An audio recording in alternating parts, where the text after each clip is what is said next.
Hello and welcome to yet another Star Trek podcast. I'm your host, Brad, for the evening. I hope everybody's having a fantastic evening.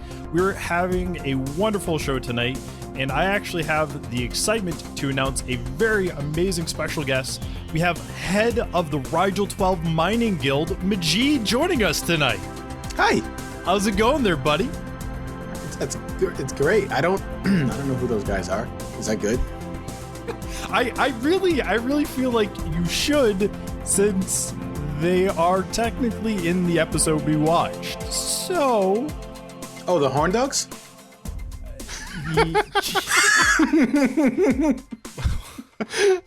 Well, let's just go with that. We'll go with that. Leave it there, and we're gonna move right on. So you know what? That leads me into the next man who will be joining us. The man who doesn't need the Venus drug to attract other men. We have Drew. He is joining us from far out there in outer space. Drew, how are you doing, buddy? Man, it is a little lonely out here in outer space, but my head is quite shiny, and it is a beacon for other men. Oh, it's clearly very, very visible in a bright, cloudless night. You can see it for miles. I can assure you. It's almost like a star. The North Star, the beacon. True at that. How you guys doing? It's been a bit of time since we've last talked. I think, what was it? 2 days. 2 whole days? 2 whole days. Like full disclosure for the listeners here, we normally record on Tuesday nights, well in advance before a release. But somebody's got to go on a work trip. So in air quotes. I kept saying in air quotes. Who's that jerk that has to go on a work trip, I wonder? Wait, are you singing a song? Oh wait, that's me. Who's that jerk? Brad. Brad's the jerk. Yeah. Well, I appreciate my 2 best friends accommodating me in my schedule. It really means a lot. Thank you both, gentlemen. No, thank you, because it gives me a whole week to edit 2 episodes. So. I'm not. I love you, but don't thank me. Just. Oh, you're just trucking along. I could tell based upon the start. You're kind of like, I just kind of coasting right now. I'm not coasting. Listen, I don't really know where I am. I absolutely know where I am. Can't remember when I go to the bathroom. I remember. I just don't listen. I remember. I feel like this is a demerit. It's cloudy. It's cloudy. There's some haze there. I feel like there's a demerit in the myths. In the works. Yeah. In the works. Yeah. Hey, you know what? I gotta start when I'm hosting. I gotta start early. It's got to be right there in the beginning. Get it over and done with, and then just start building up an allowance. You know. So we normally do this on a Tuesday. So the way it's planned out is, Sunday, I relax. Monday we work, get up at 5 a.m., take the dog out, go to the gym, start work, watch the episode, let it kind of absorb. And then Tuesday, get up at 5 a.m., go to the gym, work. Stop bragging about your routines. Listen, the fact that I have a routine and we're still basically in lockdown, you should be giving me undemerits. I don't know what the opposite is. Who is in lockdown? Oh, right. You still have to travel. Womp womp. I go out and I walk outside of my house. It's not like before. Yeah, you get 1 hour of sunshine, right? Yeah. Is that from daylight savings? The warden lets him out. Well, MacLeod, I appreciate you taking time out of your busy schedule to work with me, buddy. It really means a lot. I truly do. I can tell you where you can put that. Well, you know what? We'll save that for later. Oh boy.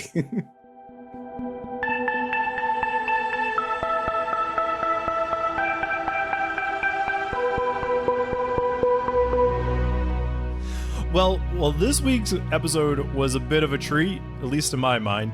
It was an episode called Mud's Women, not to be confused with Mud Men, which is a Celtic rock band out of Canada. It is? Really? Wait. So let's stop right there. What?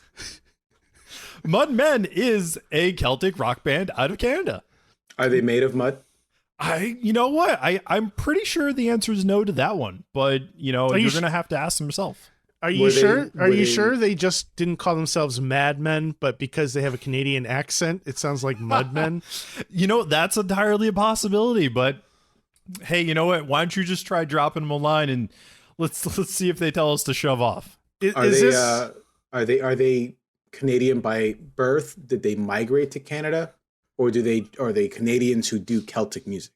I feel like I need to start giving you a demerit. We are recording on St. Patrick's Day. Did they get their name because of St. Patrick? Assuming that they only play one day a year? No. Yeah. That's a demerit. I mean, you said they were Celtic, right? It's a Celtic rock band from Canada. I don't understand. Nobody is going to. You know what? Let's just give Brad this. All right. Brad, we love and support you. Hey, you know what? It means a lot. It means a lot.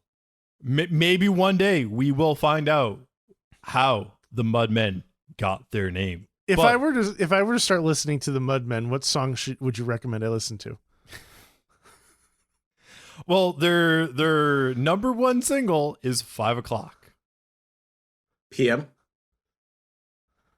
That is a good segue to what happens in today's episode.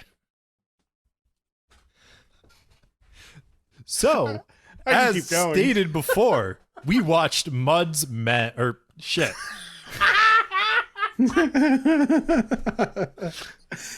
Hey, Brad. I'm not editing this. Don't you dare mark this for edits. Okay. You see, now both of you guys are messing me up. I appreciate it. We wouldn't have done this on a Tuesday. No. I think on a Tuesday we would have been a little more sane. But hey, you know what? Let's just roll with it.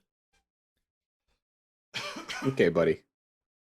Well, in this episode, we start with a daring, amazing chase between the Enterprise and an unknown ship. When I say daring and exciting, it's kind of more of like woo, woo, woo. But right before an asteroid is going to hit the unknown ship, the crew of the Enterprise beam aboard the captain and the other occupants. The captain, a snidely whiplash wannabe of a man, goes by the name of Leo Walsh. He is accompanied by 3 lovely ladies, Eve, Magna, and Ruth. They're all brought on board, and we quickly see how infatuated Scotty and McCoy are.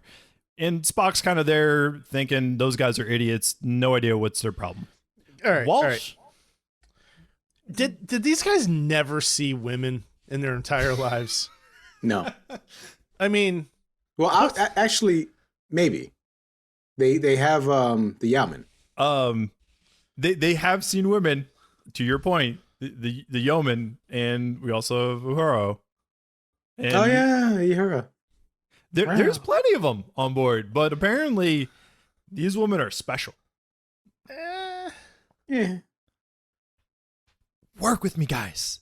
It's All right, the episode. Okay. Hey, you know what? These women were so special.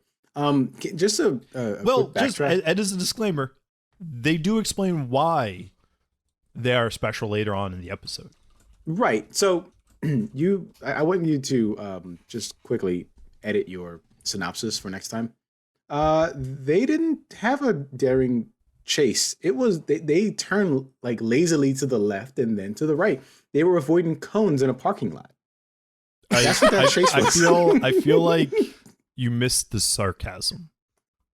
Maybe. There was a level of sarcasm there that you clearly missed. You're a masterful storyteller, and that didn't come across. I can tell. I'll give myself a demerit. See, this is a new thing. It's a psychological thing where I'm going to make you give yourself demerits. Good luck. Self-demeriting. Anyways, Walsh and the 3 women, they're brought to Kirk's ready room because Kirk wants to discuss Walsh's erratic behavior while piloting the ship. Here we find out those 3 women are not members of the crew, but they are cargo. I do want to take a moment here, folks, to clarify. It is not human trafficking in this episode. It is technically mail order brides. Not much better. Kind of the same thing in some sense. No, it's the same thing. Definitely the same thing. But Yeah, it's a bit different in that sense. No. If you can't order a bride through Amazon, it's not mail. Wait, can you order a bride through Amazon? You should put that in your search box and let's see. I Incognito mode. You may not want your wife to know. Because remember, when you do a search, it will pop up again if you're saved in your profile. Oh, that's happened to me at work. Amazon's like, last time you were here, you were searching for mail order brides. Maybe you'll be interested in.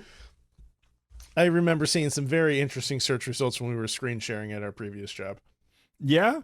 Oh, most certainly. I After can imagine. we end today, I want to hear about those. So, because of the daring chase between Mr. Whiplash, I should say Mr. Walsh, and the Enterprise is now down to a single lithium crystal due to their attempts to catch him. So, in this case, they need to figure out some quick repairs. So, they find a colony on Rigel 12 that is mining supplies, and they head straight towards there. While en route, a formal hearing is held towards Mr. Walsh's behavior. As expected, Walsh attempts to blame Kirk for the destruction of his ship. Through the help of a robotic lie detector, we learn that Walsh is actually a criminal named Harcourt Fenton Mudd. Thus, the name of the episode. Kirk has Mudd confined to quarters, but for some reason allows the 3 women that are accompanying him to freely roam the ship while they travel to Rigel 12. Gentlemen, I think that was a mistake. If you may care to agree or disagree with me. Nah, I disagree. They weren't the ones that were, in trouble. Mudd was. Guilty by association. Ooh, this is America. Ooh. You don't do that. But as expected, we learn that Mudd confines with the 3 women to gather information and means of communicating with their new destination. It is soon revealed, though, the women are taking a drug that impacts their lure and appearance to men. Eve starts to have doubts on the deception that she is taking part of and showing frustration towards Mudd and the others. As predicted, when they arrive at Rigel 12, Kirk is told by the miners that they are not interested in anything they can give him except for Mudd's women. Who would have guessed? Kirk, Mudd, and the 3 ladies beam down to the planet where the miners enjoy the company of the lovely ladies. Eventually, Eve gets frustrated over the lie and begins to fight with one of the miners and then heads out recklessly into the wilderness during a raging storm. One of the miners finds her, brings her back to safety, and lets her sleep it off, because you got to let the woman just cool off sometimes. Yeah, well, In the morning, the drug starts to wear off, letting her beauty fade. Kirk and Mudd appear in perfect timing kind of situation, showing that they have a extra capsule of the Venus drug and advising that is how she was changing her appearance all along. Eve decides to take the drug to show that the drug really works and she can be attractive. But it turns out it was actually just a placebo, and she was really attractive by confidence alone. To sum up this episode, Spock is immune to flirting with women. The Enterprise runs off 6 L-cell batteries, and true beauty is on the inside. Bravo. Well done, Brad. However,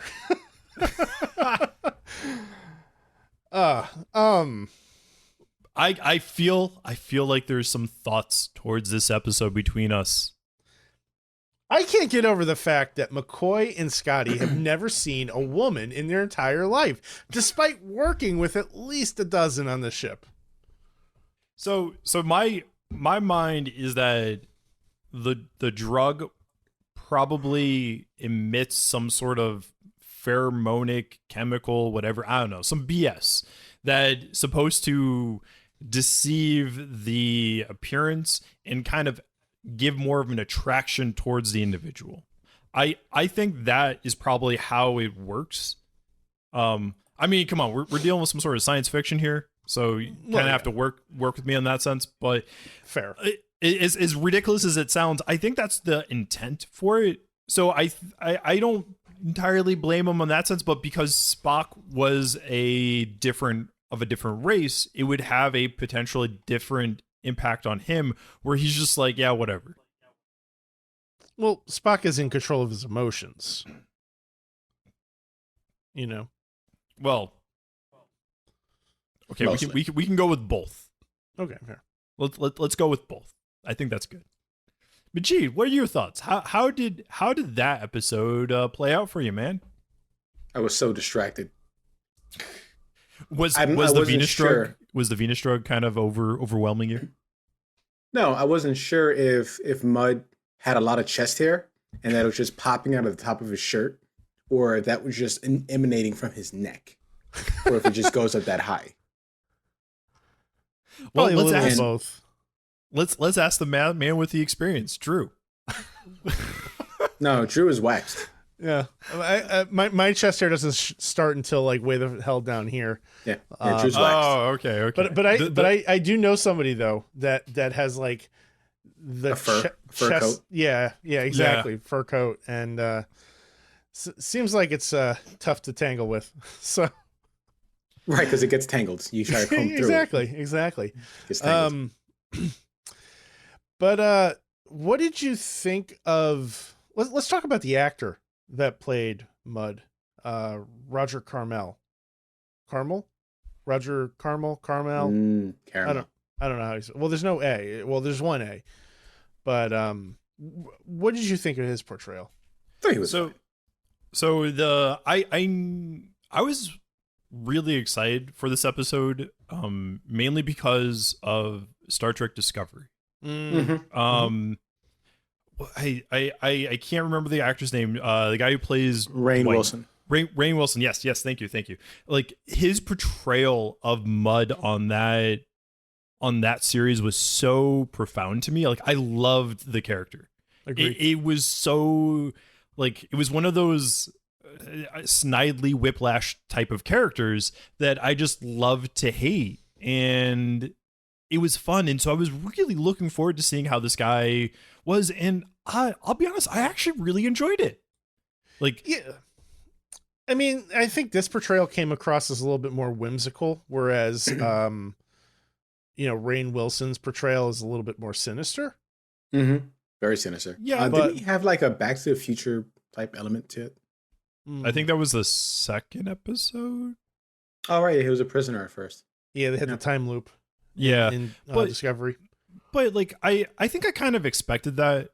When you compare the original series to the later run series, there is a level of silliness in my mind that is associated with it.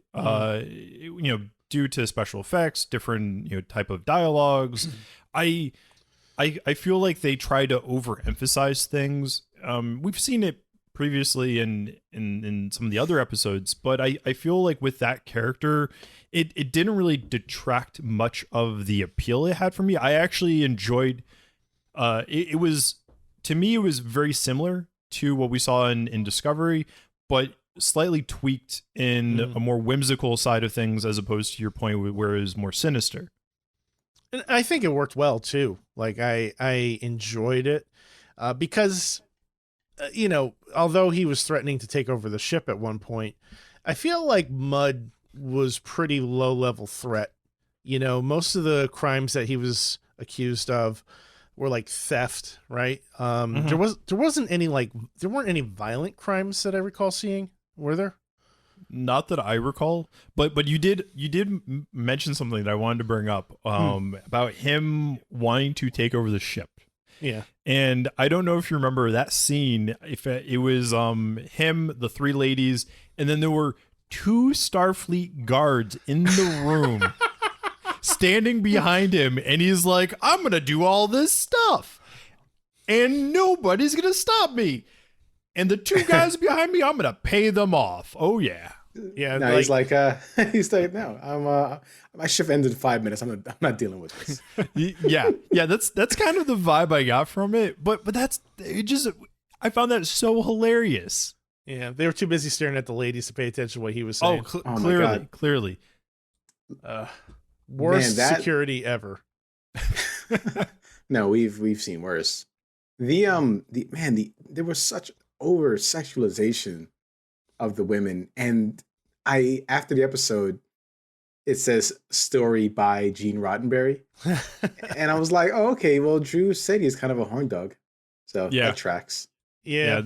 So like sad. that kind of, to me, is how I expected. And if you noticed, none of the female characters that we've seen in the show had like any prominent role in this episode. Her was basically just she was there for like a visual effect, and then it was done. Right. Yeah, she was background dressing. I was also going to note too, like her uniform still hadn't been pinpointed at this point. It looks like this episode she was wearing gold. Yeah. This was shot early. Yeah, This one was shot earlier. Yeah, NBC didn't want to. It was the 4th episode in the production cycle, so even though they released it 6th. Yeah, apparently NBC didn't want to air it because of the intergalactic pimp selling his 3 hookers. Really? So they didn't want to air it early on. Okay. Because there are some lingering shots of breasts and butt. You know, like it's who is this Dean at again? Families, sci-fi nerds, basement dwellers. I don't think you really had sci-fi nerd category at that point, because that was like 1963 that came out. Well, this episode came out in 66. 66? Yeah. Oh yeah, 66. So, I mean, thinking about from our perspective, Majid, is that like that genre was not, it was around, but it was not a prominent aspect.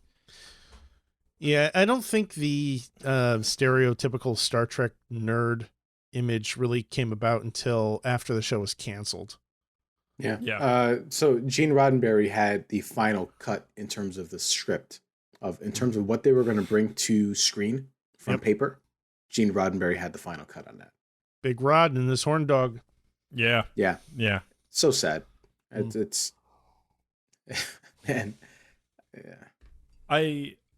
I know the overall progress of this episode, it was something that I felt was very risky at the time, based upon the way they were portraying the female characters and the way it was. To me, it kind of made me question, was like, how did they even get this past the censors back in then? Right. And it, to your point, is Gene Roddenberry has been known to be a horn dog, and it clearly shows in this episode. I will say, though, at least in the sexualized portrayal of the women, they also were like, they knew what they were doing because they had ulterior motives. You know what I mean? Kind of empowering them in a way. Right. Exactly. So I think from my perspective, it's like they were acting like eye candy because they knew that they were going to get something out of it that would help them in the long run. Because we do learn at one point that they're women from colonies that have a lack of men, so to speak, for them, eligible individuals for them to marry. And from the way it seems, other than the drug part, is that they really want to find somebody that they can rely upon. And that's how it felt from the characters. So NBC apparently had issues with trying to talk Gene Roddenberry out of his sexual fantasies that would try to come to life in so these Star Trek scripts. was really just his entire fantasy. Got it. It's and reading it, even William Shatner's like, how this even made it to screen is a miracle.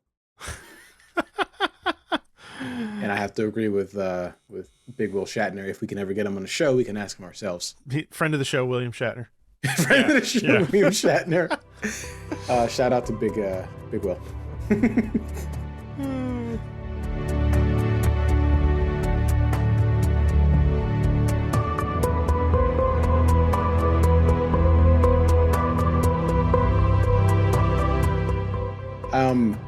But now this this was actually Mudd's first appearance. I guess he got popular enough to come back, which is nice. He shows up in the animated series, and I think he shows up in one other episode. There's a season 2. Yeah, season 2. I think it's I see that. iMud, yep. Yeah. And then of course we have the Discovery. Right. There was a short trek, and then there were 2 episodes with him, if my memory serves. I think there was a short trek, if I remember correctly. Yes, there was. So Shatner, Kirk, he was so one, he didn't get his shirt ripped in this episode, and I was kind of sad. Damn it. There was no Vulcan sleeper hold, which also disappointing, but Kirk was able to, more than a lot of people, resist his urges, right? Well, that's because he was trying to reflect them back on the women. He was like, it was like Care Bear stare. it was like you at Miami Beach. Well, to that point, it was it made me wonder too about Mudd. Mudd didn't seem to be impacted by the women either. Well, yeah, I mean, he was also a pimp. Right, when you're dressed like a pirate, a space pirate. Like, to this is like he doesn't have any he doesn't need to resist anything. He didn't have to have like any urges that he had to push back or anything like that. It just felt like him thinking about the money that he's going to be making, and that was all his focus was. Like a pimp. Well, the question then goes is like, is the drug, to what Drew's saying is like, was there actually anything with the drug that was actually impacting anybody? But was it just like Scotty and McCoy never saw a woman before? Well, I mean, McCoy had the woman from the Man Trap, the Salt Chupacabra. He had her, right? Mm-hmm. Yeah, the suction cup monster. So he's clearly seen a woman before. Scotty, I don't think he's ever had, well, at least so far, he hasn't had a love interest. No, well, the Enterprise is his love interest, so. That's weird. That's weird. Is it that's though? a weird. That's a weird image. Is it though? That's a weird image. We will leave that topic where it is. No, I'm gonna say one more thing. We can move on. I'm picturing Scotty cuddle up next to the engine. Aye. With like a bottle of whiskey. Space brandy. Yeah, all the radiation kind of just leaking out into his bones. And then and then Spock walks in like, "What are you doing?" "Ah, nothing here, nothing to see here. You can go." It's like one of those awkward moments where somebody walks in. It's not what it looks like. Yeah. Close the door. I told you to knock before you come in. I'm cleaning the room. I'm doing engine bay testing. So that's what he calls it. Okay. All right, now we can move on. Now I'm okay. I'm so glad I didn't push harder for that one. Seriously. That's what Scotty said. Why did I decide this was a good idea? I don't know. That whole interrogation scene, I thought was very well done. So was that the voice of the the woman who played number 1 Majel? Yeah, was that her voice? No, I don't believe so. Maybe. Majel Barrett was the voice of yeah. What did I say? Barrett. Yeah, so Majel Barrett. I didn't realize she did the computer voice for TOS as well. Interesting. I don't think it's too often because remember, like they don't tend to talk be like, computer, what is this? That's TNG mostly. And so I guess that was the robotic lie detector. Yeah.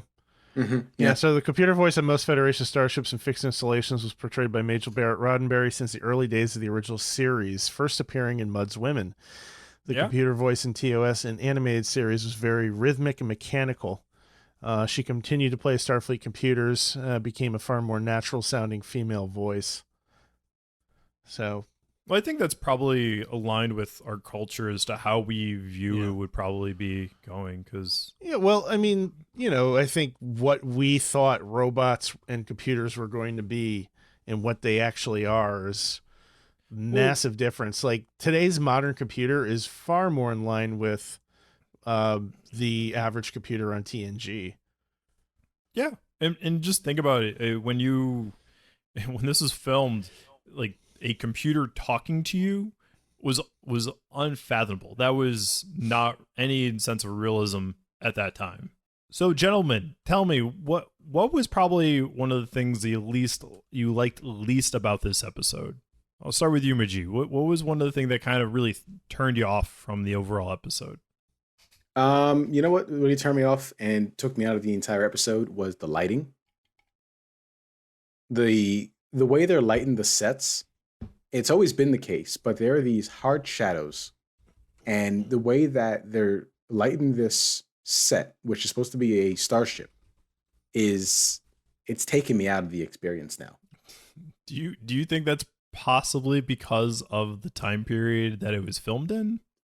I mean, back then, I'm certain they had, reflections, like, reflector pads, umbrellas. They had things to properly reflect light. They are casting these lights and hard shadows on these actors, and it's crazy. It's crazy to me. It's starting to take me out of the experience. I know it shouldn't be, but that was my least favorite part of the episode. There were others. So the over sexualization was another part I just did not like. I definitely agree with you on the over sexualization. That was something that's very clear in the episode, but when you're thinking about the episode and reading into it, it seems like season 1 had approximately $190,000 budget per episode, which is equivalent to roughly around $1.4 million in 2019. And each season just keeps reducing towards it per episode. And thinking about a sci-fi show and you compare it to a sci-fi or fantasy even, you can compare it to nowadays, I feel like 1 million per episode may be actually a bit on the lower end of a successful show or series with some of the technology and budgets that we want to get in there, special effects. I think it's on the lower side. That sucks. I don't know. I hope that as they continue to find everything and they get into a groove, that starts to get better. But no, those are the two things that I didn't like: the over-sexualization and the lighting. I may actually be a little bit wrong on this one. I just did a quick search, and it seems like The Expanse What's that? had $2 to $5 million per episode. So it's to me, hey, they were able to do something like that with that such a budget, and I don't understand. I wish our listeners could see Drew's face right now. It is super creepy. He's lit up like the Empire State Building around the holidays. Screaming Firehawks, baby. I don't know what that means. What I know, it makes me so mad. Is that a movie? You're a movie. Let's move on to the Drew. Yes. Yeah.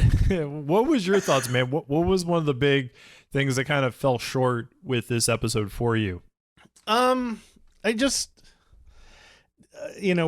without beating a dead horse, about the over sexualization, I think the part that I just struggle with the most is just the way the men act, all of them, with the exception of Spock acting, whether it's the crew members or the miners, which I could kind of get past it a little bit with them, considering they're probably, alone on this planet, small group of people. They probably only have each other. So, I could understand them being a little bit more eager to spend some time with a woman. And then like the whole conversation when, which one was it? Was it, I can't remember her name, Eve, when she went down to the planet with the head miner and she like made him food and he's like, well, nobody cooks in my pans. And he starts eating it and he's like, well, I guess it's all right. He's like being all stubborn. I mean, I got a laugh out of that. I thought it was cute and clever, but I don't know. That had a very Western type of feel. Yeah, it did. It did. And to me, like watching this episode, one of the things that kept staying with me as an underlining tone was more of like, this is a Wagons West type of feel episode. Of you have like the guy who's going out trying to make money with selling these women, and you have like the Enterprise being that cavalry who just kind of save the women from him, so to speak. And then you find like the town where the women actually want to get to. They're like, okay, cool, we're good with this place. That's kind of the feel overall for me. Well, they really are hammering home the concept of a wagon train to the stars. This really truly feels like a Western in outer space in a lot of ways. And that's cool. I'm along for the ride with that. Like, I'm having fun with it. That's good. But like you said, there are some areas that really don't hold up as well today. There is one thing that I wanted to complain about. And it's something that I've been kind of noticing with each episode, but this one like really stood out to me, and this is such a nerdy complaint. I'm ready for it. Go on, man. I support you. This is a safe place. Is it though? No, it's not. Well, hey, you know what? Hey, how about this, Majid? Turn around, put your hands over your ears, and just earmuffs. Okay. Let me talk to Papa Brad in peace. Say that 10 times faster. Anyway, yeah. I've totally done that. All right. What is it, man? What's bothering you? So we're watching the remastered episodes, and I think they've done a wonderful job of cleaning up the filmed footage of, anytime there's an actual actor on screen. But for all the space shots, they scrubbed the original scenes and replaced them with CG. And like part of the charm of Star Trek up to a certain point is the fact that they used actual models to film all their shots. And I just love the way models look in relation to like CG. I just think it's way more realistic. It's a more enjoyable experience for me as a viewer. And I just like, I know these were remastered some time ago, so the CG isn't as good as it is now, but there are some parts where it just seems really fake. And that whole sequence in the beginning where Mud's ship is kind of weaving in and out of the asteroids, and even just the beauty shots of the Enterprise itself, they're really just starting to stand out to me as being CG. And I feel like an old man shaking his fist at the clouds. But I don't like it. No, I definitely get that. I don't feel that that's a product of, obviously the series. It's more of when they remastered it. And the one thing that really comes to mind when thinking about this was actually what they did with Star Wars. Mm-hmm. And what was it back in the prequel, when the prequels were coming out? They remastered the Star Wars. They added a bunch of scenes. And like that's where was it? Han shot first, or no, Guido shot first or something like that, and then Han shot in the remastered ones. I know I'm gonna get a Star Wars fan like pissed off because of that comment. Yeah, can't say the names correct. You can't. But still, like I understand your feeling with it because I love models. Like the models are so much a much better look, a better feel. Yeah. And like, I think, you know, just a few years later, they started remastering TNG, and look at the amazing job they did with that show. You know, they didn't do CG for all those beauty shots of the Enterprise. They went to the source footage and remastered it. Now, again, I realize that may not have been available, or maybe it was a budget thing, or whatever the case is. There was a reason they didn't do it, and it's not a make or break deal for me, but it is one of those things that just kind of has been bugging me just a little bit, and it was really obvious in this episode. Hey, Drew, I get it that that this hurts you, and I feel your pain as a Star Wars fan and watching the original trilogy get chopped to bits. And if I was there with you, man, I'd hug you, and we can share in this moment together. Hug it out. We'll hug it out. There have been so many just horrible edits done to the original Star Wars trilogy, unnecessary additions and changes. So this is definitely in kin with that. So I feel your pain. We'll hug it out later, right? Thank you, buddy. See, I was wondering what your thoughts on that, Majid, is like, because I know what Drew's going through in that sense, but I was like, am I just really the old man shaking my fist at a cloud? And it seems like we're justified. Thank you, I appreciate that. Well, hang on. I said Drew was. I didn't say I didn't say you. I said Drew. Okay. Thank you for clarifying that part. It means a lot. It really does. It truly does. I'm supporting Drew right now.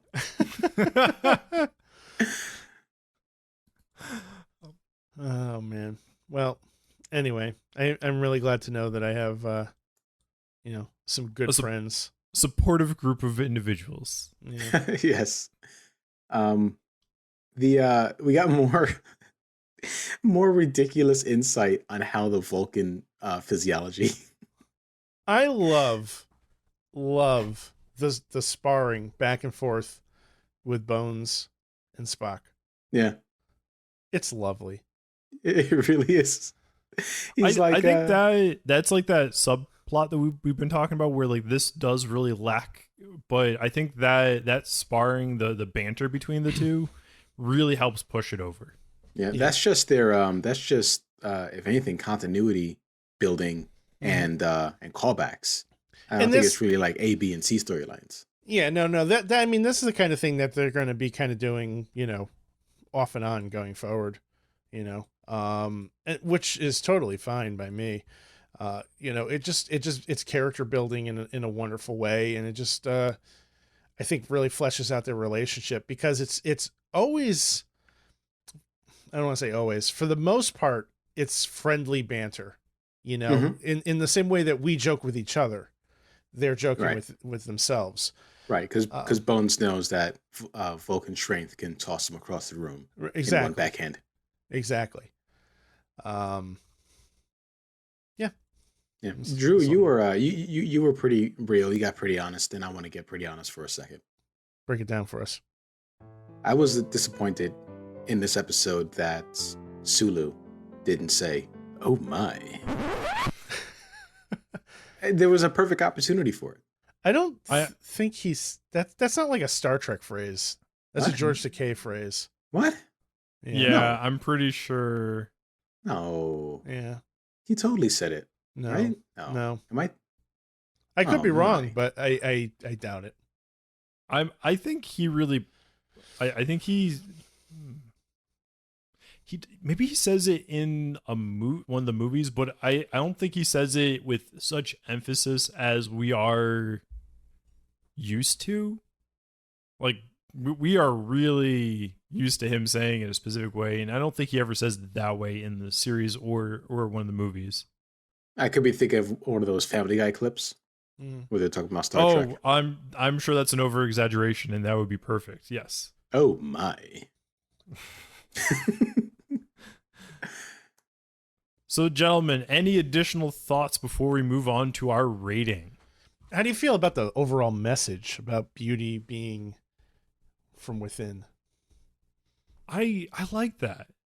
Like to me, I feel like the journey that they took on to get to that message was flawed.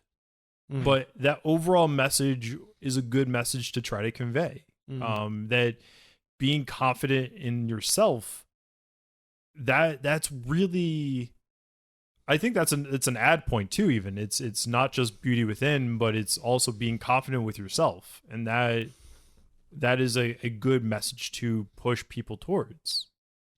Yeah, I mean they're going to typically have cheesy episodes that are going to deliver a solid message. I think this is one of them, you know. The way you put it, I think is best. It's a silly episode, but it's, despite the fact that like you would probably never ever ever allow your daughter to watch it, Majid, this is a good episode for her because of the message it's trying to get across in the end. It just takes a really naughty way to get there. I think this to me would be something that I would show my child, but not until they're like 25. I didn't even let my dog watch this episode with me. Like, well, I think though, to me, it's what one of the things I said before is that this is very much a show of its time. It reflects upon the culture of when it was being filmed and made. Same thing with the writing. All of Star Trek does, if we're being completely honest. Yeah. Product of its times. And I think to me is that as long as you understand that, it's still good to reflect upon it, but don't have that become your message of, oh man, this is how I'm going to live based upon the original series. Right. I think to my point though is like when I say like, you know, whenever I have a daughter and have her watch at 25, like I'm not going to expose this as a first thing, because like to me, I think a lot of the later stuff from even TNG is far superior as far as the overall family friendly feel to it than something like this is. Yeah, I asked my daughter to leave the room. Really? Yeah, there was this scene where Eve is in Kirk's room, and I'm like, nope, leave. Yeah. Wow. Oh yeah, I remember that. That was bad. Yeah. Yeah, it was bad. I'm like, nope. Take the dog with you. Nope. Yeah, no, that was really bad. And like I saw it and I'm like, oh no. Yeah. Yep. I'm like, but I'm very glad how that scene went. It went in a different direction than right. than I had anticipated. It was like, okay, cool. I'm good with this. Kirk seduced her. That's what happened. He used his powers of seduction. Inform the men.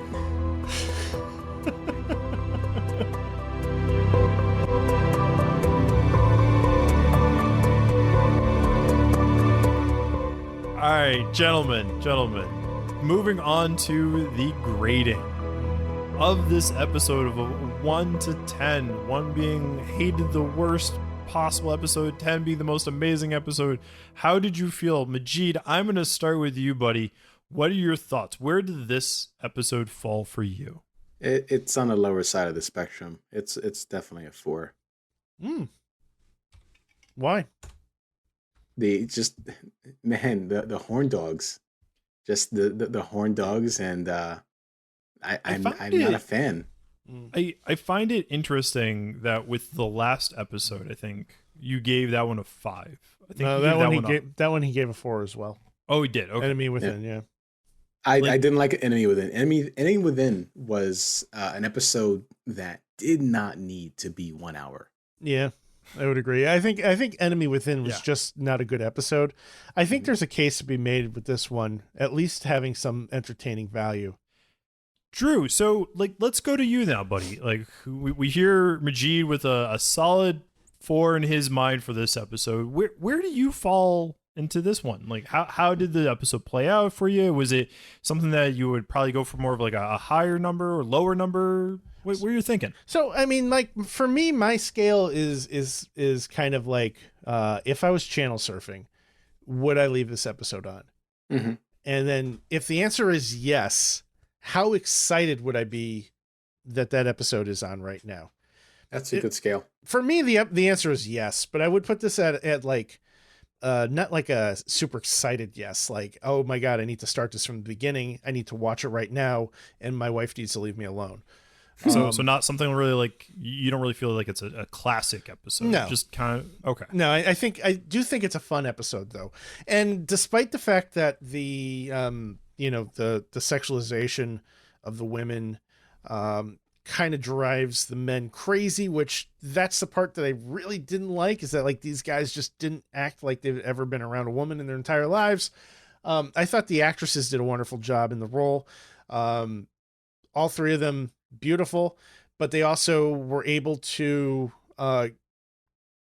capture that that kind of sneaky side of Mud that he was trying to bring out in them, so that they could steal the tricorders, the communicators, whatever. And I really liked Mud. I thought he was wonderful. Just a little bit sinister, mostly whimsical, really fun villain. And I enjoyed this rendition.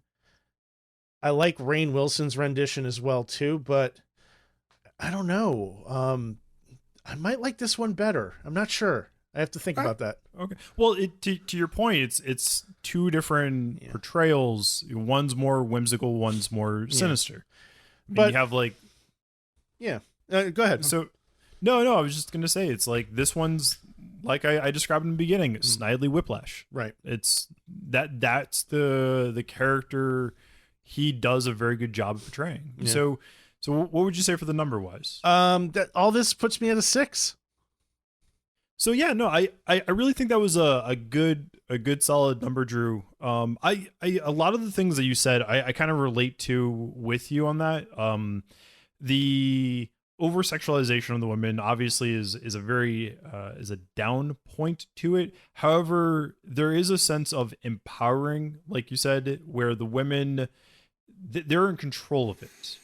It's to me that they are purposefully acting that way because they have a motive, and it even reflects upon Eve in the episode at one point where she starts to get regret, like she's like second guessing her actions in there.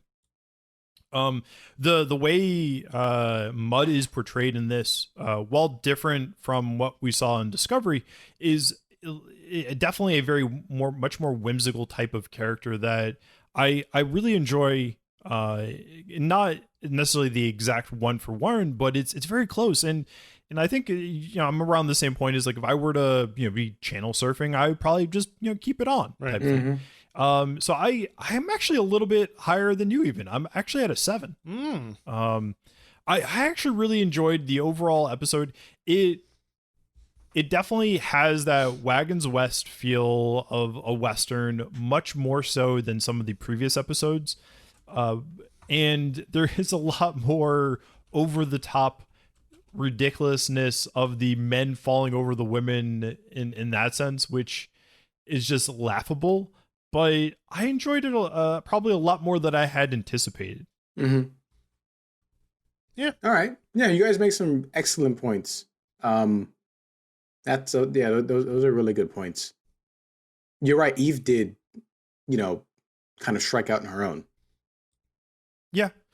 And I think that was actually probably the part that really pushed it more so over to me.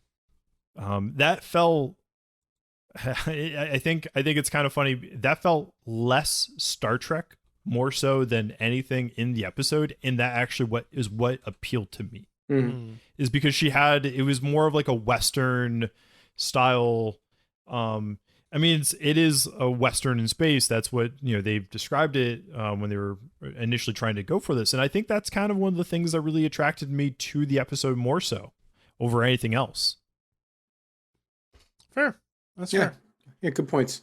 But I think of course, it is definitely not without its flaws. Yeah, I mean, like, now that we're, we've watched 2, 4, 6, 7 episodes for review. They all are flawed. And most of the flaws are because this was made in 1966. Yes. Yeah. And I think it's important that we keep that in mind, but acknowledge it. Yeah. Like the whole production and set design stuff, I'm gonna have to, suck it up. Right. I think at this point, I would actually be surprised if we actually do rate one of these episodes a 10. I could see it happening. I could see you guys rating an episode 10 before I do. Probably. I can see that. I'm kind of like, there's some episodes coming up that I'm really eager to watch. A couple that I've never seen that I'm really eager about. And then one that I have that I'm really curious to see if it's still as great as everybody says it is.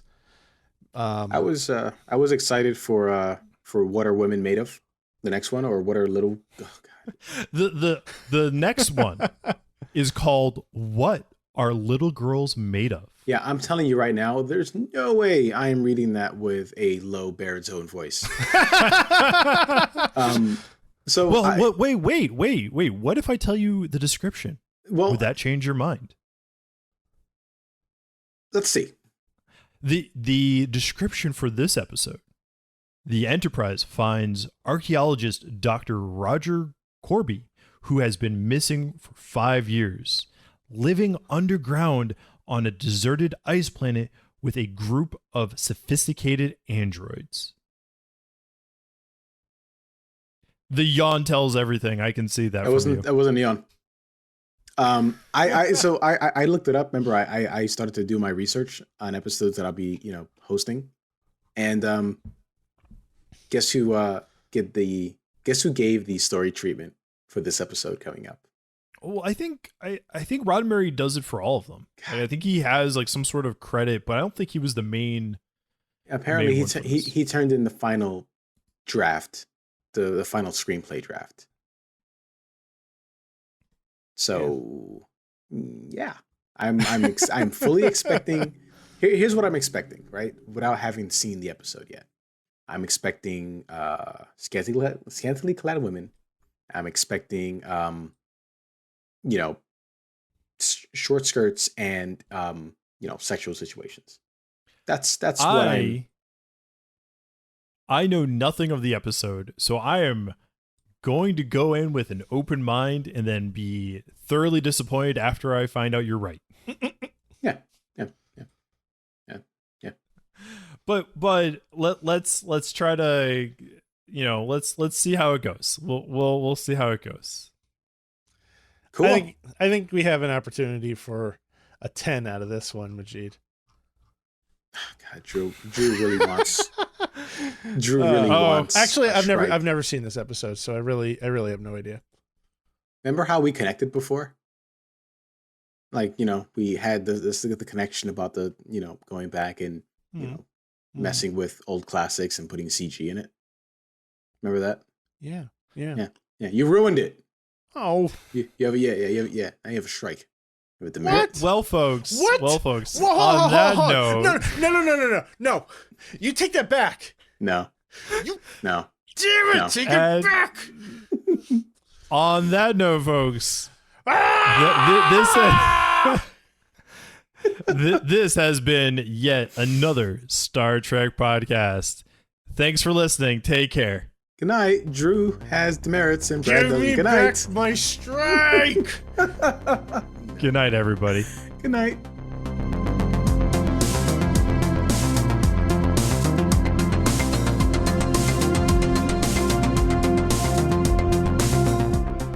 Thanks for listening to yet another Star Trek podcast. We're a part of the Retro Sessions Network. This episode was recorded on March 17th, 2022, and was hosted by myself, Brad, Drew, and Majid. Drew makes everything sound amazing in his editing skills. Brad writes the synopsis, so if anything's wrong, blame him, and Majid takes care of all the awesome artwork. Special thanks to William Grobelar Music for our music, Warp Speed, and To the Stars. You can find him on SoundCloud. We'll have links in the show notes. Also, special thanks to George Rattau for the additional artwork. He made us look like Lower Deck characters. Hit him up on Fiverr and you can too. We'll drop a link for that in the show notes. We'd love to hear from you. Hit us up on TikTok, Instagram, or Twitter at yetanotherstpod, or shoot us an email, yetanotherstpod@gmail.com. We've also got a Discord room, so come chat with us and say hello.